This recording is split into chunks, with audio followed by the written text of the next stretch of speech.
जब हम आश्रय की चर्चा सुनते हैं तो हमारा साधन पथ में प्रमाद हो जाता है। क्यों?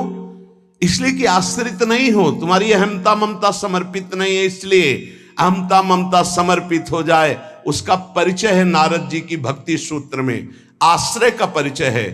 तदर्पिता अखिलाचारिता तद स्मरणेन परम व्याकुलतेति।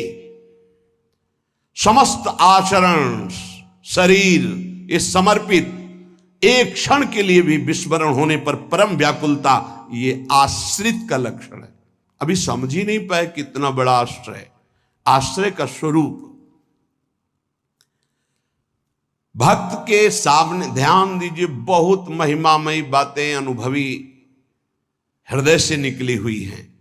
भक्त के सामने विषय भोग का आकर्षण तभी आता है जब भगवद आश्रय नहीं होता, शरीर आश्रय होता है।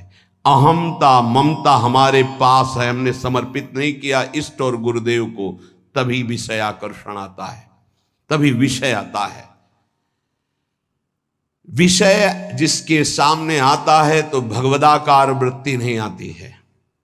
भगवदाकार वृत्ति अहमता ममता समर्पित करने वाले की, अहमता ममता, कितनी जोर की ममता का समर्पण भक्तों के हृदय में होता है। भगवान ऐसी कलयुग में अगर परीक्षा लें तो कोई देने के लिए तैयार ही नहीं, लाखों में कोई नहीं तैयार हो पाएगा। बोले हमारा सिंह भूखा है, मोरध्वज जी की कथा।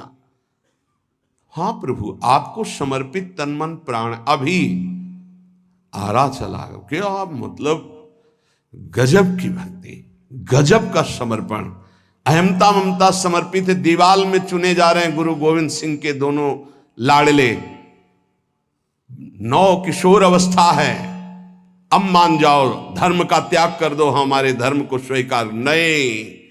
पूरा उनको दीवाल में चुन दिया गया, ना पिता के हृदय में क्षोभ, ना पुत्रों के हृदय में क्षोभ। यह है अहमता ममता का समर्पण।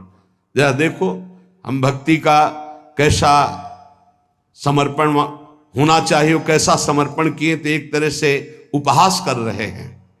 अहमता ममता को हम बचाए हुए हैं और परिवर्तन चाहते तो कनेक्शन ही नहीं है। अहमता ममता का कनेक्शन ही नहीं है तो तुम्हारा परिवर्तन कहां से हो जाएगा।